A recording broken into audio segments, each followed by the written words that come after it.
Hey everyone, welcome back to the Power Baseball League. So, the last few weeks we've been doing some really cool things with creating views, charts, dashboards, and interactive dashboards. So, I really encourage you to go back and check out those videos if you missed them.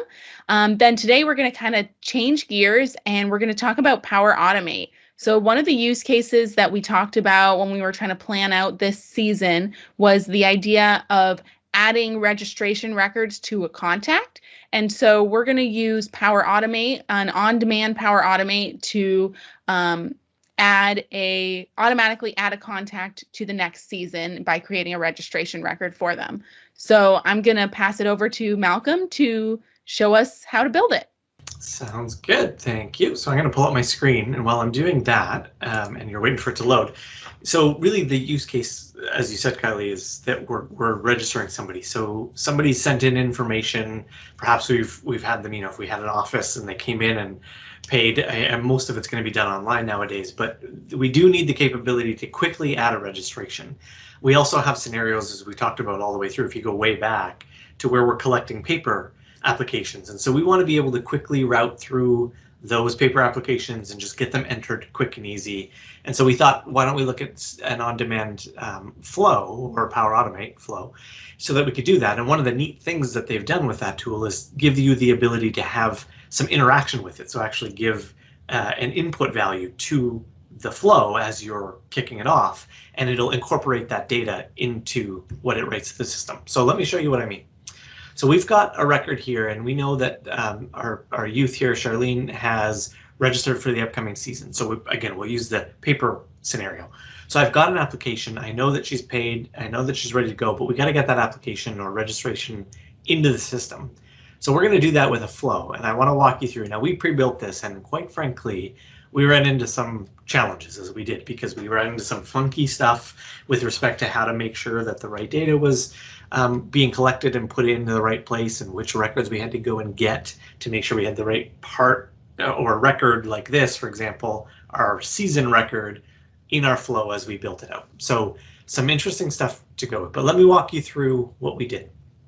So because we were in the application right away and we said to run a flow and we said create a flow, it automatically kicked us off into this environment. It opened up a new tab and it brought me right to this, where this, when a record is selected, was already created.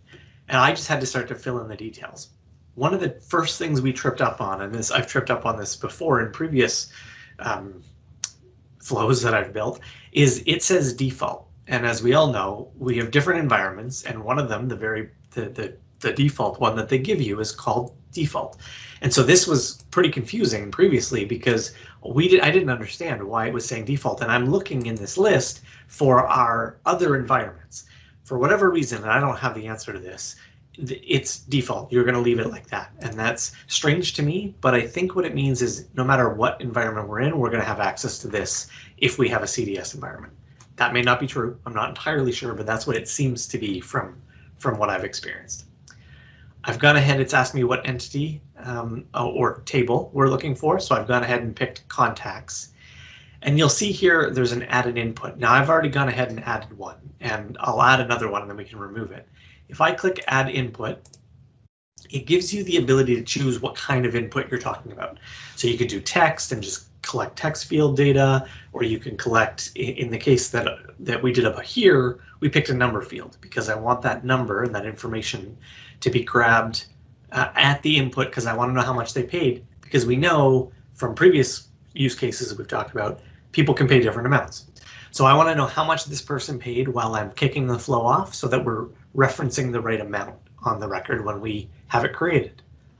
So that input is there. You can see I have the ability to add a secondary one, or I think you can do multiple. We're only going to do one for this example.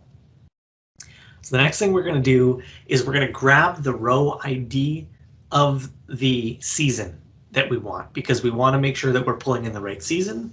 And so I've gone ahead and I opened up the system, went back into our app, opened up the record that was season 2021, and I grabbed the GUID from that and embedded it into this get row by ID. I'm still getting used to the names because they've changed it all recently. Now we want to get the contact because we want to be able to reference which contact it is. This one tripped us up too because we're not 100% sure that this is even necessary. It doesn't seem like it should be because we're starting this whole flow on a record. So in theory, we should have access to who that contact record is, but we did run into some errors, and when we embedded this step, the error changed, which suggested to us this was probably a thing that we had to do. We didn't go so far as to peel it back and undo it and see if it truly was. It wasn't a big deal. Once you get it set up, it's fine. We just said grab the contact and grab the contact of the record that we're dealing with because we're already on that record. And then the last thing we did was say add a new row.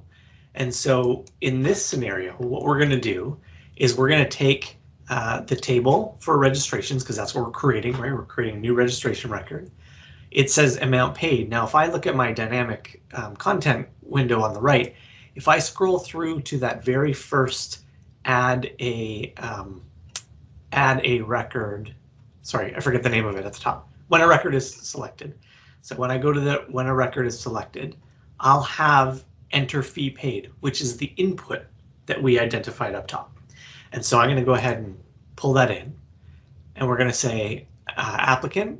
Now this has caught us off guard before too. So we learned this lesson a while back. Sometimes in order to make sure that you're attaching it to the right record, so we're appending this record to a contact, we have to put in the / contact parentheses, and then we're looking for the unique identifier of the contact. You'll notice we've done the same thing, and this tripped us up today while we were preparing. Just before this, we were kind of going over everything, make sure it was all right, and we kept getting an error, and we were like, what are we doing wrong? And we realized this is a custom table that we've built, and so it's got the preface here, PBL _ and then whatever the name of the plural name of the table, not entity, that we're dealing with. So now that that's all done, I'm going to go ahead and save that. And the only thing in this scenario that I changed was enter fee paid. Right? And so we're going to go ahead in here and we'll say run our flow. Actually, I'm going to go ahead and refresh just to be safe.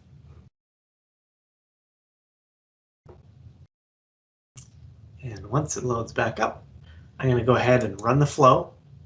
And you're now going to see we have our common data. Now, I didn't rename the flow. If we rename the flow something more logical, which we would highly recommend, then it would show up here. I'm going to go ahead and run that.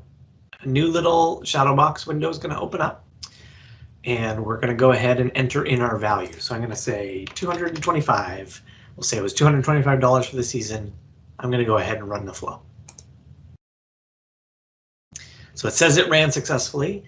Doesn't necessarily mean that what it means is we've successfully started it. That's why it says started. It doesn't necessarily mean that it's run properly. You could still run into errors, so you want to keep check. And so I'm going to say, okay, I'm going to go ahead and refresh. And you see, we now have a new record that shows up, and it's pulled in the amount that we gave it. Right? So we typed in 225. There you have it, 225.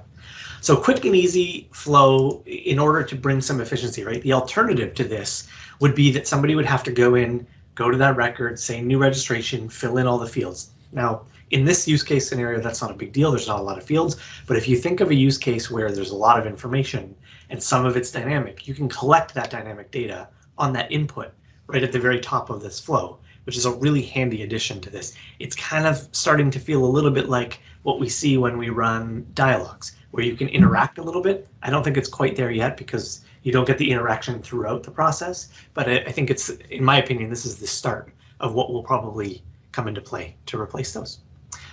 Yeah, and I think we have so much more we could do in here too. Like the one thing that you and I talked about briefly before this was setting the division. And so for our example, we just chose a division to set it as, that's not a required field, not necessarily needed.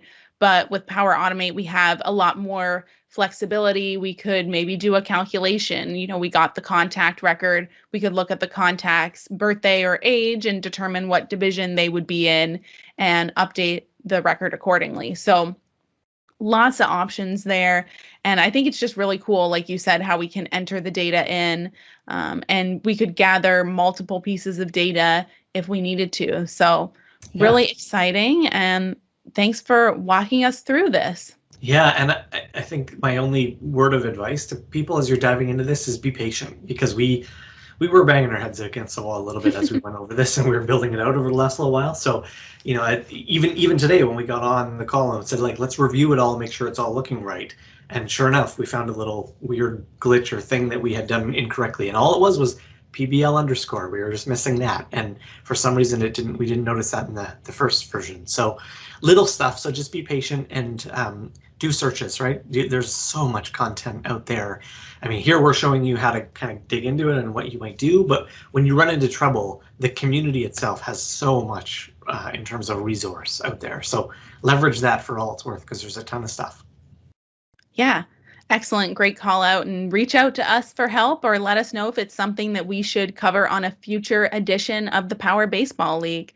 So thank you everyone for joining us today. I'm not sure what we're covering next week. I think we're still deciding, but something exciting. So we hope you have enjoyed this video. Please like and subscribe and check out the rest of our content, and we'll see you back here next week. Thanks. Thanks, everybody.